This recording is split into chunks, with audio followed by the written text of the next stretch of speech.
No próximo domingo, dia 5 de outubro, em 288 cidades do país, serão aplicadas as provas da primeira fase do Concurso Público Nacional Unificado, o CPNU-2. Vamos conversar agora ao vivo com Esther Dweck, ministra da Gestão e Inovação em Serviços Públicos. Olá, ministra, boa tarde. Um prazer receber a senhora aqui no Hora News. Este ano são 761 mil candidatos buscando uma vaga no Serviço Público Federal? Exatamente, Daísa. A gente está muito feliz com essa nova edição.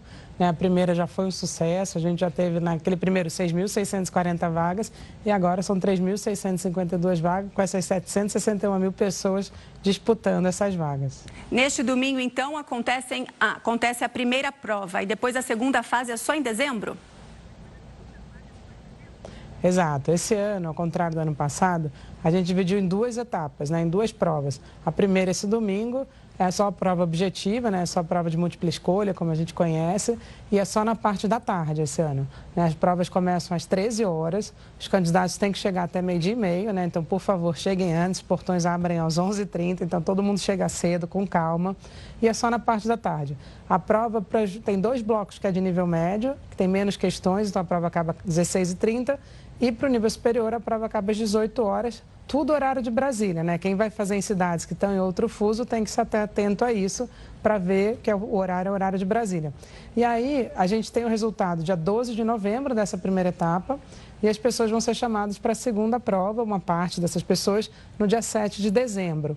E lembrando que a gente esse ano tem uma outra inovação super interessante, que é a gente vai ter o mesmo número de mulheres e homens fazendo a segunda etapa do concurso, a segunda prova. A gente vai ver quem passou e se por acaso no quadro que seria o normal tiver menos mulheres do que homens, a gente vai chamar mais mulheres para completar e ter a mesma quantidade de mulheres e homens fazendo a segunda etapa do concurso. Se tiver mais mulheres, não acontece nada, mas se tiver menos mulheres, a gente completa as mulheres, chama mais mulheres para fazerem a prova discursiva e aí poder ter uma igualdade aí, de paridade de pessoas fazendo essa segunda prova e aí o resultado sai só em fevereiro e março do ano que vem. Excelente, ministra. Essa é uma novidade, não é mesmo, dessa segunda edição do concurso. Agora, sim, essa semana a Polícia Federal, com apoio do MGI, prendeu aí 3 pessoas na operação Última Fase. Essas pessoas são suspeitas de fazer parte aí de uma organização criminosa que fraudou concursos públicos. Até teve um problema na primeira edição, não é mesmo, do CPNU. Para esta edição, está tudo seguro, ministra? Olha, eu queria dizer que essa operação dessa semana é fruto de todas as ações de segurança que a gente fez no primeiro, inclusive. Desde o primeiro, a gente chamou a Polícia Federal e a ABIN para nos ajudarem na parte de inteligência de segurança. A Polícia Federal nos orientou muito em como realizar a prova. Foram várias medidas de segurança que foram implementadas já no primeiro por orientação da Polícia Federal e a gente fez uma cooperação com eles de troca de informações que permitiu que eles pegassem essa quadrilha. E essa organização criminosa. Essa organização criminosa, ela atuava em outros concursos também. No caso do CPNU, de fato, foi uma coisa muito isolada, muito pontual. As pessoas que estavam envolvidas já foram afastadas do certame e a gente, portanto, a gente percebe que todo o esquema de segurança que a gente fez permitiu que a gente pudesse pegar essa quadrilha. E foi muito bom ter corrido essa semana, antes de domingo, que permite que eles não possam atuar de jeito nenhum nesse domingo. E aí a gente já vinha conversando com eles, quando todo o CPNU-1 foi acompanhado por uma equipe de estudando o concurso, tanto na área de segurança, na área de logística, na área da elaboração da prova, tanto que a gente decidiu fazer em 2 dias, uma série de inovações vindo da experiência primeira. E a gente aperfeiçoou a segurança. Esse ano a gente já tinha uma atuação de muitas forças de segurança, e todas elas estão atuando de novo, além da Polícia Federal e da ABIN que eu mencionei. Tem a Polícia Rodoviária Federal, tem a Força Nacional, e o Ministério da Justiça e Segurança Pública, por meio da Secretaria também de Segurança Pública, opera e organiza os estados brasileiros, então todas as forças de segurança dos estados, que é a Polícia Militar, Civil, Bombeiro, Defesa Civil.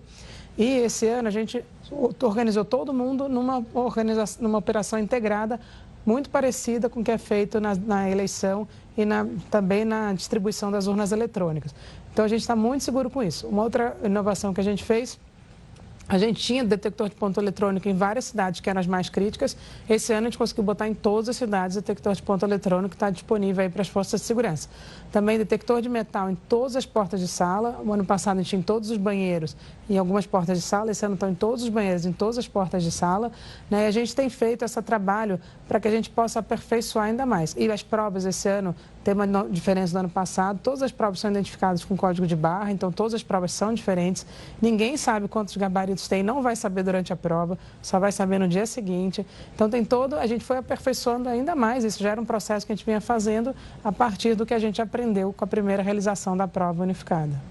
Nossa, ministra, e assim, foram cumpridos aí mandados em 3 estados, Paraíba, Pernambuco e Alagoas. O Ministério da Justiça informou que os investigados já foram afastados do cargo, como a senhora disse, que ocuparam aí após os concursos. Foi identificada alguma participação de agente público nessas fraudes, ministra?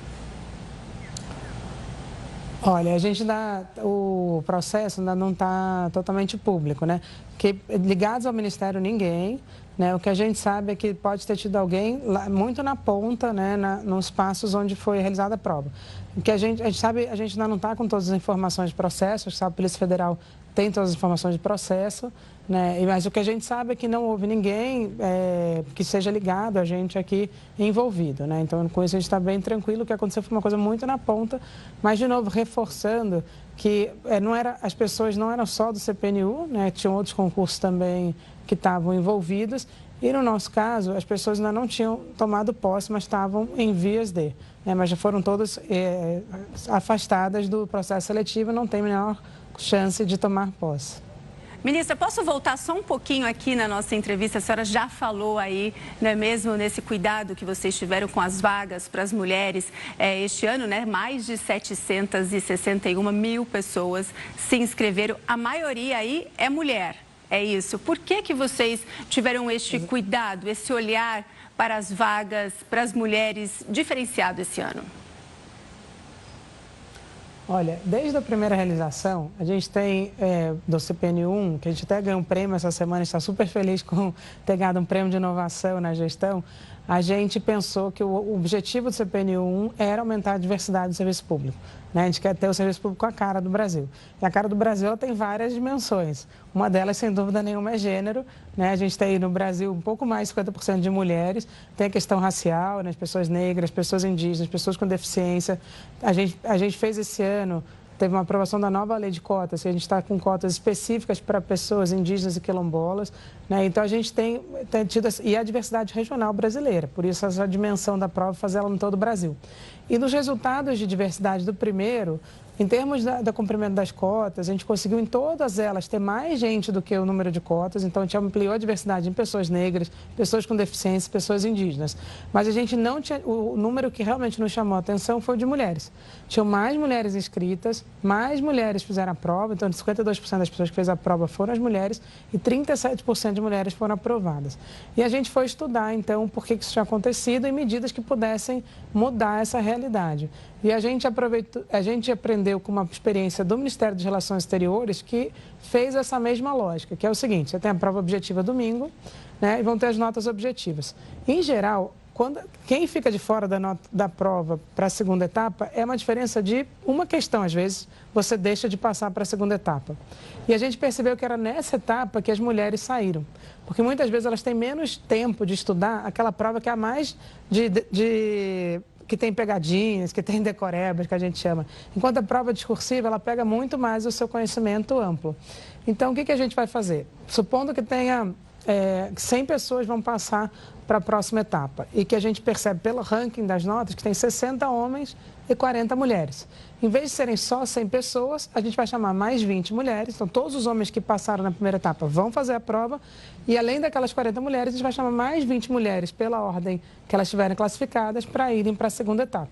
Não é uma reserva de vagas, como é o caso de pessoas negras, indígenas, quilombolas e pessoas com deficiência. Então, não tem reserva de vaga para as mulheres, mas tem essa equiparação no número de pessoas fazendo a prova discursiva. E a gente acha que, assim, elas ganham capacidade de poder fazer a sua prova discursiva, pegar pegar todo aquele conhecimento que elas têm, porque as mulheres no Brasil têm mais escolaridade, se formam mais, têm um desempenho acadêmico muitas vezes melhores até do que os homens, então elas têm chance de disputar em pé de igualdade a segunda fase. E aí vale quem tirar a maior nota. Excelente, ministra. Agora eu tenho uma dúvida. Como que o governo dividiu aí as vagas entre as capitais e as cidades do interior? Existe alguma estratégia para atender as demandas de servidores nessas cidades menos populosas? Olha, Daís, uma coisa importante. A prova é realizada nas 228 cidades, mas as vagas não são para as 228 cidades.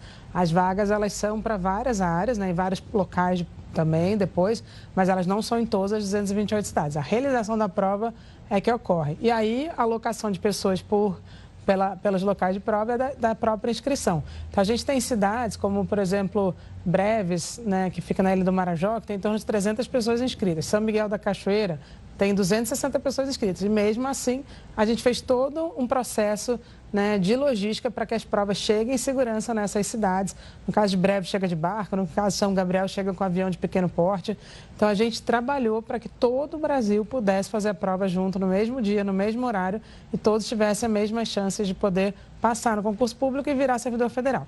A maior parte das vagas é para Brasília, mas não são todas, não. A gente tem mais de 30% das vagas espalhadas aí no Brasil.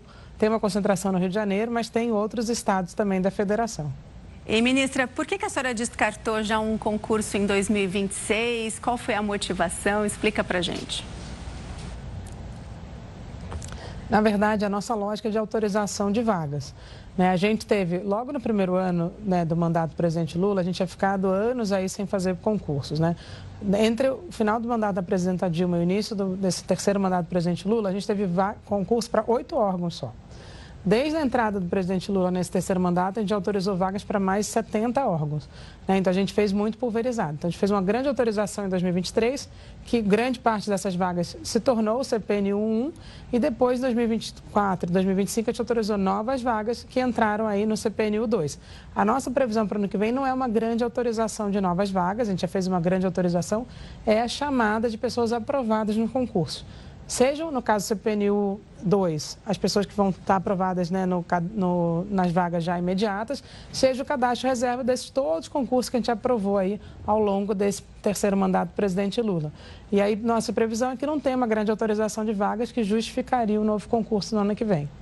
Só para encerrar, ministra, fala para a gente o seguinte: o Ministério defende a estabilidade do servidor público. Como garantir a qualidade do serviço público prestado à população sem que os profissionais fiquem desmotivados? Ótimo, Daís, essa é uma pergunta excelente, porque acho que todo mundo conhece servidores públicos, né, e muitos conhecem que a grande maioria se dedica muito. Acho que a gente viu na pandemia, né, e vale tantas pessoas ali, dos servidores públicos da área da saúde, seja aqueles que trabalham no hospital, seja aqueles que trabalham na Anvisa aprovando vacinas, seja aqueles que trabalham na Fiocruz, que estavam fazendo ali, né, as vacinas. Então, acho que todo mundo viu que a grande maioria dos servidores públicos tem uma dedicação muito grande. Né, e a estabilidade é uma proteção do Estado brasileiro. Por que é uma proteção do Estado? Por dois grandes motivos que a gente sempre fala. Na verdade, a gente precisa de uma burocracia profissionalizada que atue independente da troca de gestão, porque as coisas têm que acontecer, e essas pessoas tenham medo de perder o emprego e, portanto, sejam muito diligentes, muito sérias e muito íntegras na sua cumprimento do seu dever. E, ao outro lado, é que elas saibam que não sofrerão perseguição política se elas denunciarem coisas erradas e se elas mantiverem o cumprimento dos seus deveres enquanto servidores públicos que têm uma missão para a qual elas foram contratadas. Então, é para isso que a estabilidade é importante. Agora, o que a gente acha que tem que ter em contrapartida? Uma boa avaliação de desempenho dos servidores. Que a sociedade conheça o que os servidores fazem, acompanhe os seus trabalhos e possa cobrar dos servidores, sim, um grande empenho e uma grande dedicação. Porque quem entra para o serviço público, e isso é uma parte do ethos público que a gente traz para o concurso e trouxe também nos cursos de formação, né? Seja aquelas carreiras que têm curso de formação obrigatório, seja os que não têm. Desde a gente aprovou um novo decreto, o presidente Lula assinou, qualquer pessoa que entra no Serviço Público Federal agora tem que passar por um curso de formação onde a gente discute o ethos público. Você entrou para servir a população. Portanto, a população tem direito de cobrar, sim, o que você faz. É isso que a gente tem trabalhado para tornar mais transparente, mais conhecido para a população o que é feito e as pessoas percebam o que elas ganham com isso, porque grande maioria da população brasileira. E aí todo mundo, não é só as pessoas mais vulneráveis, todo mundo depende do Estado. E a atuação do Estado junto com a população, junto com o setor privado, que faz o nosso país avançar. Muitíssimo obrigada, ministra. Eu conversei com Esther Dweck, ministra da Gestão e Inovação em Serviços Públicos. Um prazer ter a senhora aqui. Muitíssimo obrigada. Volte sempre, viu? Obrigada, Daísa. Foi um prazer falar com você também.